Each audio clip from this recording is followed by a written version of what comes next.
बंगाल में हिंदुओं को मारा जाता है, केरल में हिंदुओं को मारा जाता है, आसाम में मारा जाता है, मणिपुर में मारा जाता है, तब ये जोर जोर से चिंगाड़े मार के रोता है, चिल्लाता है, आंखों से आंसू टपकाता है, उनकी हेल्प के लिए लोगों से अपील करता है, चंदा मांगता है उनके लिए। लेकिन जब भारत देश का हिंदू तड़पता है, खून के आंसू रोता है, तब इसके मुंह से कोई एक आवाज़ तक नहीं निकलती। सहारनपुर के उन गद्दार लोगों को भी कहना चाहता हूँ कि अपनी सोच को बदलो। गुरु गोविंद सिंह कह के गए हैं, इस बॉडी पर तेल लगाइए और फिर इस तेल लगी बाजू को बोरी के अंदर डाल दी तिल के, जितने तिल पे लगे उतनी बार भी ये लोग कसम खाए तो भरोसा मत करो। दुनिया भर के एग्जाम्पल भरे बने हैं, जो बड़े बड़े महापुरुष हमें बता के जाने, छत्रपति शिवाजी महाराज अपना किससे लड़ रहे, गुरु गोविंद सिंह का परिवार किससे लड़ रहा था? इसी विचारधारा को दफन करने के लिए उन्होंने अपना पूरा वंश बलिदान कर दिया, त्याग कर दिया, और आज हम वही भाईचारे की बात कर रहे हैं।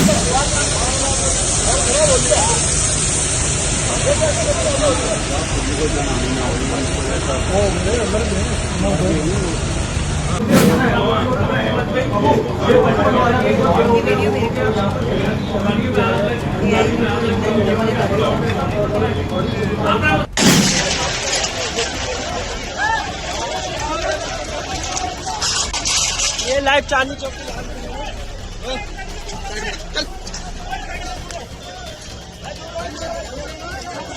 इसके पीछे के षड्यंत्रकारियों को बख्शा नहीं जाएगा। All those responsible will be brought to justice. नमस्कार, मेरा नाम है सन्नी प्रजापति और आप देख रहे हैं राजनीतिक मंच न्यूज़। सहारनपुर से पकड़े गए आतंकी आदिल अहमद के जो तार हैं वो लगातार कई जगह से जुड़े हुए हैं। फरीदाबाद के अंदर लगभग 2950 किलो जो है RDX पकड़ा गया है। उसी को लेकर बातचीत करने के हमारे साथ जूनियर भगत सिंह विजयकांत मौजूद है, इनसे बातचीत करते हैं किस तरह से देख रहे हैं। सर, सहारनपुर से पकड़े गए आतंकी आदिल अहमद के तार जो है अलग अलग जगह से जुड़े हैं और तमाम जगह छापेमारी चल रही है। कातिलों की मुक्ति का विधान हो गया यहाँ, देशद्रोही अफजल भी महान हो गया यहाँ। अरे कल लिए खड़ा था जो बम बनाती टोलियां, जो उजाड़ता रहा मेहंदी मांग रोलियां, जो उजाड़ता रहा मेहंदी मांग रोलियां, जो हमारी इस रोती भारत माता को सुकून दे और इन देशद्रोही गद्दारों को गोलियों से भून दे। ऐसे सरफरोशों का तमाम चाहिए, ऐसे सरफरोशियों का इनकलाब चाहिए। देश को भगत सिंह आजाद चाहिए, देश को भगत सिंह आजाद चाहिए। वर्तमान समय में शिव का कैलाश गया, मानसरोवर गया, खून पानी हुआ, खोके सारी आया, सारी दुनिया जगी हिंदू तू न जगा, सारी दुनिया जगी हिंदू तू न जगा। इस देश के अंदर लगातार ये पाकिस्तान प्रायोजित और देश के गद्दार सैकड़ों नेताओं के द्वारा प्रायोजित ये आतंकवादी हमले केवल सरकार के विरुद्ध हमले नहीं हैं, ये उस सोई मुर्दा कौम को जगाने के लिए चुनौती और चेतावनी है कि हिंदुओं जाग जाओ। वो स्टेप बाय स्टेप गृह युद्ध के माध्यम से हिंदुओं का लगातार नरसंहार कराने की योजना बनाने पे काम कर रहे हैं। युद्ध स्तर पे काम चला है उनका। कोई MBBS डॉक्टर है, इंजीनियर है या MBA करा या IPS अफसर है, वो सारे के सारे मदरसे की पढ़ाई से बढ़ के आपको मारने के लिए जिहाद कर रहे हैं। एक सोची समझी साजिश के तहत भारत के अंदर मदरसों को पूरी फंडिंग दी जा रही है, वहाँ आतंकवादी लादेन पैदा किए जा रहे हैं। एक एग्जाम्पल दे रहा हूँ, अगर कोई भारत का बच्चा गुरुकुल में पढ़ता है वो भगत सिंह आज़ाद और सुभाष चंद्र बोस बन के निकलता है। अगर वही बच्चा किसी मदरसे में पढ़ता है तो वो लादेन, बुरहान वानी, अफजल गुरु बन के निकलता है। तो फैसला आपके हाथ में है। जब तक भारत के अंदर ये मदरसा अच्छा मुल्ला मौलवी रहेंगे तब तक भारत में शांति असंभव है। अरे मार के बम अमेरिका ने सद्दाम को है लटकाया कि अफजल की फांसी से नेता भारत का घबराया। अगर भारत को चाहिए शांति कश्मीर की वैली में, दिल्ली की वैली में, तो दिल्ली उत्तर देना थी कि इजराइल की शैली में। इजराइल बार बार कह रहा है कि जब तक धरती पे मानवता का दुश्मन पाकिस्तान जिंदा है, उनके सेकुलर गद्दार नेता भारत में कीड़े मकोड़े सुअर जिंदा है, तब तक भारत में शांति असंभव है। ये भारत को चैन से जीने नहीं देंगे। मैं भारत सरकार से, योगी सरकार से, मोदी सरकार से अपील करता हूँ, जो भी गद्दार देश में पकड़ा जाता है, नो FIR, नो रिपोर्ट, फैसला ऑन द स्पॉट, सीधा डायरेक्ट उन्हें फांसी पे लटका जाए, चौक चौराहे पे, और सीने में गोली मार दी जाए। जो शरीयत की बात करते हैं उन्हें शरीयत के अनुसार से ही कानूनी दंड दिया जाए। क्योंकि शरीयत कहती है जो अपने देश से गद्दारी करता है उसे बीच चौराहे पे टांग देना चाहिए, फांसी पे लटका देना चाहिए। ये जितने गद्दार पकड़े जाएं इनके खिलाफ कोई ट्रायल ना चला जाए। इनको भारत की मिट्टी भी नसीब नहीं होनी चाहिए, भारत की ज़मीन भी दफन नहीं होनी चाहिए, दफन के लिए इन्हें नसीब नहीं होनी चाहिए। भारत सरकार से पुनः अपील कि कल फुर्सत ना मिली तो क्या करोगे। इतनी मोहलत ना मिली तो क्या करोगे? रोज कहते हो कल आतंकवादियों से, देशद्रोहियों से, भ्रष्टाचारियों से, इन गद्दार नेताओं से लड़ेंगे, अरे कल तुम्हारी आंखें ना खुली तो क्या करोगे? सहारनपुर के अंदर डॉक्टर आदिल का पकड़ा जाना, ये सहारनपुर के लिए बहुत गंभीर घटना है।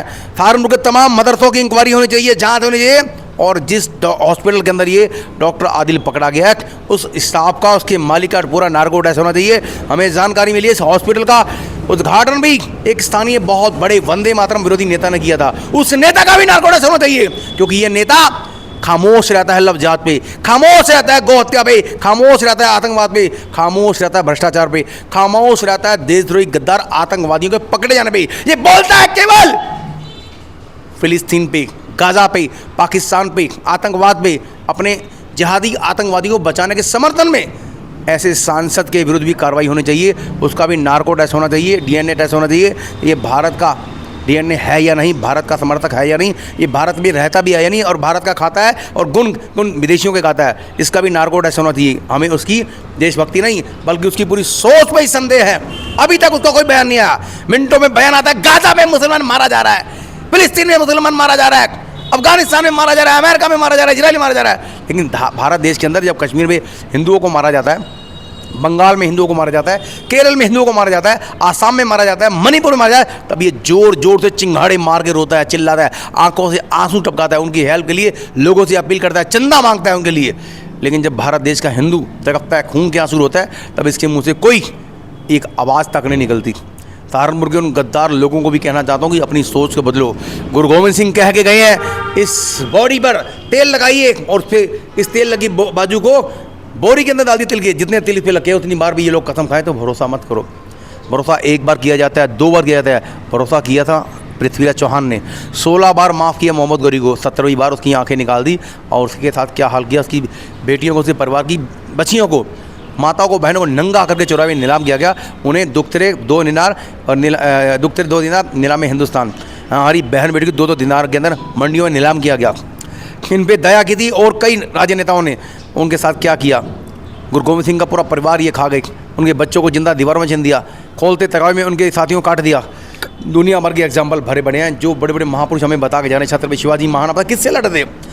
गुरु गोविंद सिंह का परिवार किससे लड़ रहा था? इसी विचारधारा को दफन करने के लिए उन्होंने अपना पूरा वंश बलिदान कर दिया, त्याग कर दिया। और आज हम वही भाईचारे की बात कर रहे हैं। आप सोचिए, गाय खाने वाला, गाय काटने वाला, गाय को रोटी के साथ खाने वाला और गाय की पूजा करने वाला, गाय की सेवा करने वाला, ये दोनों एक कैसे हो सकते हैं?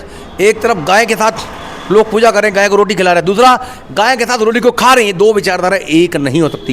एक कौम अपने बच्चों को गाय की गर्दन काटना सिखा रही है, गाय का खून पीना सिखा रही है, गाय के खून से नहाना सिखा रही है, और दूसरी तरफ हमारे बच्चे अहिंसावादी बन के चींटियों को आटा डाल रहे हैं, पक्षियों को आटा डाल रहे हैं, मछलियों को आटा डाल रहे हैं, पीपल को पानी दे रहे हैं। वो अहिंसा परमो धर्म की बात करते रहे, ये मंचों पे सिखाया जाता है, गुरुकुल सिखाया जाता है। और दूसरी तरफ हिंसात्मक देशद्रोही गद्दार अपने छोटे बच्चों को गर्दन काटना दिखा रहे हैं। होली की तरह जैसे हम गंगा पानी से नहाते हैं लाल रंग से, वो बकरीद पर अपने बच्चों को गर्दनें काट के उनके बच्चे खून से नहा रहे हैं। वहाँ पे खून से नहाने वाली विचारधारा और प्रकृति की पूजा करने वाली, वसुदेव कुटुंब की बात करिए, पूरी पृथ्वी को अपना परिवार मानने वाली ये विचारधारा एक कैसी हो सकती है?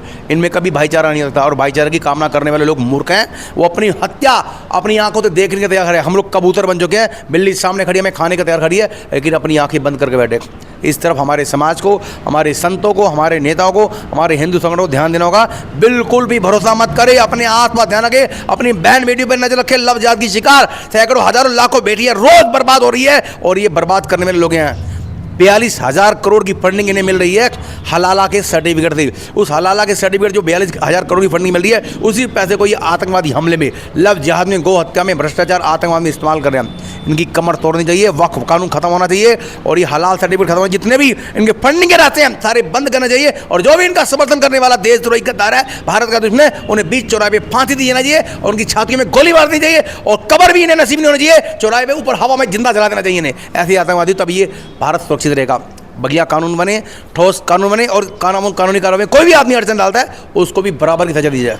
अभी आपने किसी नेता का नाम नहीं लिया, लेकिन टारगेट किया, कौन है वो नेता? शहर जानता है। 2006 में भी यही नेता जब गंगो के अंदर अमेरिका का एक आतंकवादी पकड़ा गया, उसको बचाने के लिए एसएसबी ऑफिस गया था, मैं तब भी इसके पीछे भागा था, चिल्ला चिल्ला के कहा था ये आतंकवादियों का संरक्षक है, दाता है, उनका समर्थक है।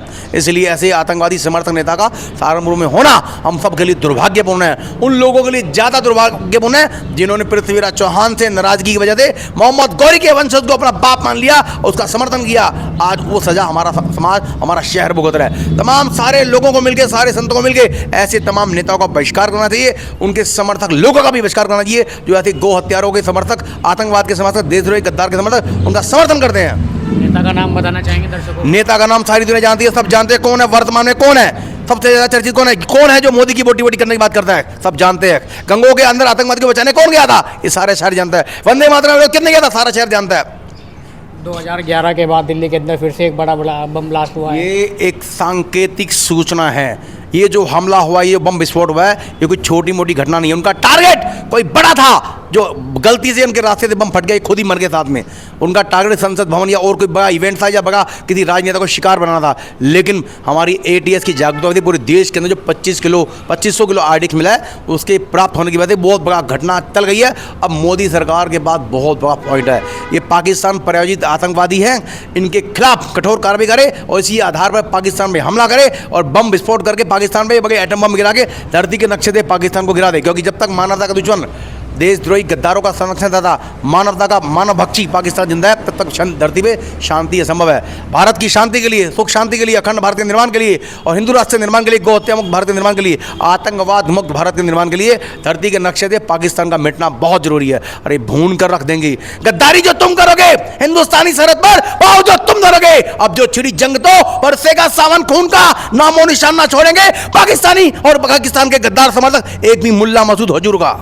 कल जिस तरह से दिल्ली के अंदर बम ब्लास्ट हुआ, उसके बाद तुरंत जो पाकिस्तान है मीटिंग बुलाता है आर्मी की, क्या कुछ संकेत है? छल कपट प्रपंच में माहिर पाकिस्तान लगातार भारत को घाव से घाव दे रहा है और घायल जख्मी शेर, मोदी सरकार को तुरंत एक्शन लेना चाहिए। ये मौका बार बार नहीं आता। शेर को जब घायल किया जाता है, शेर अपने दुश्मन को घर में घुस के मारता है, उसका पूरा वंश मिटा देता है। इसलिए मोदी जी जागिए, उठिए और हल्ला बोल के पाकिस्तान को धरती के नक्शे से मिटा दीजिए। यही भारत की मांग है, जनता की मांग है, देश की मांग है और पूरी दुनिया की मांग है। इजराइल आपको बार बार कह रहा है, अगर आप सुख चैन से जीना चाहते हैं तो पाकिस्तान को धरती के नक्शे से खत्म कर दिए। जब तक धरती के नक्शे से पाकिस्तान मिटेगा नहीं, भारत में शांति असंभव है।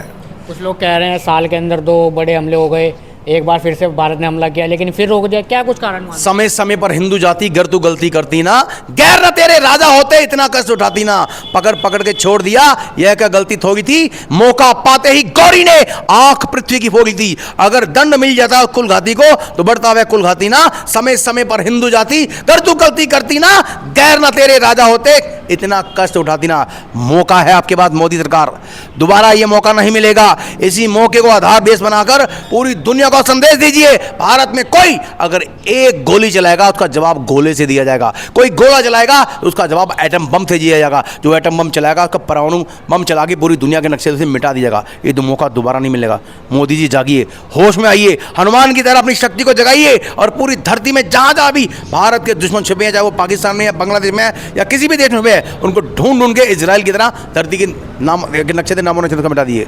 जहां भी दुश्मन भारत छुपा है उसे वहीं घुस के मारिए। पूरा देश, पूरी जनता, लाखों करोड़ों हिंदू, पूरे वर्ल्ड के सनातनी आपके साथ है। जय हिंद, जय भारत, वंदे मातरम। हिंदुस्तान की ताकत दिखा देंगे, पाकिस्तान को औकात दिखा देंगे। ओए इमरान, ओए आसिफ, ओए मुनीर, हम भारतीयों से पंगा मत ले, वरना लाहौर कराची में तिरंगा लहरा देंगे। लाहौर कराची में इस बार तिरंगा लहरा देंगे। कुछ मुस्लिम कह रहे हैं सारे मुस्लिम एक जैसे नहीं होते, ये आतंकवादी थे तो पकड़े गए। अरे जो मुस्लिम आतंकवादी पकड़ेंगे, तुम सारे एक जैसे नहीं हो तो आओ सामने सड़कों पे उनके पुतले फूको, अपने सांसद का विरोध करो, गौ हत्यारों का विरोध करो, आतंकवादियों का विरोध करो, देशद्रोही गद्दारों का विरोध करो। क्यों खामोश बैठे हो, क्यों गूंगे बन के बैठे हो? सामने आइए, खुल के लड़िए, गद्दारों के खिलाफ आवाज उठाइए। हम केवल राष्ट्रभक्त जो अब्दुल कलाम है उनके समर्थक हैं, अब्दुल हमीद के समर्थक हैं, लेकिन देशद्रोही बुरहानवानी अफगान अफजल कोई मांग की बात करेगा तो उसको घर में घुस के मारेंगे, घर से निकाल के मारेंगे। विपक्ष आज जो है सारा खामोश बैठा है दिल्ली ब्लास्ट के बाद। विपक्ष हमेशा देशद्रोही रहा है, गद्दार रहा है भारत का। भारत का विपक्ष अगर हिंदुस्तानी होता, भारतीय होता, भारत माँ का रक्षक होता, वंदे मातरम गाने वाला था, तो अब तक वो स्वयं हथियार उठा के मोदी सरकार का साथ कंधे कंधे खड़ा होता। ये अटल सरकार जब थी उसने खुल के कारगिल मुद्दे पे सारे विपक्ष का सम्मान किया था और सारे विपक्षियों को साथ लेके चले थे। जब इंदिरा गांधी थी तब भी पूरे विपक्ष ने पूरा साथ दिया, लेकिन अब जो वर्तमान विपक्ष है वो देशद्रोही गद्दारों का संरक्षण करता है, आतंकवादियों का संरक्षण करता है, चाइना और पाकिस्तान का पिट्ठू है, पाकिस्तान के पैसे पे पलने वाला भारत का गद्दार विपक्ष है, और भारत के विपक्ष जो गद्दार विपक्ष है इसको वो चिन्हित कर जांच कर इनके खिलाफ भी कार्रवाई करनी चाहिए। ये थे जूनियर भगत सिंह विजयकांत जिन्होंने अपनी तमाम मुद्दों पर बात जारी रखी। फिलहाल से नमस्कार।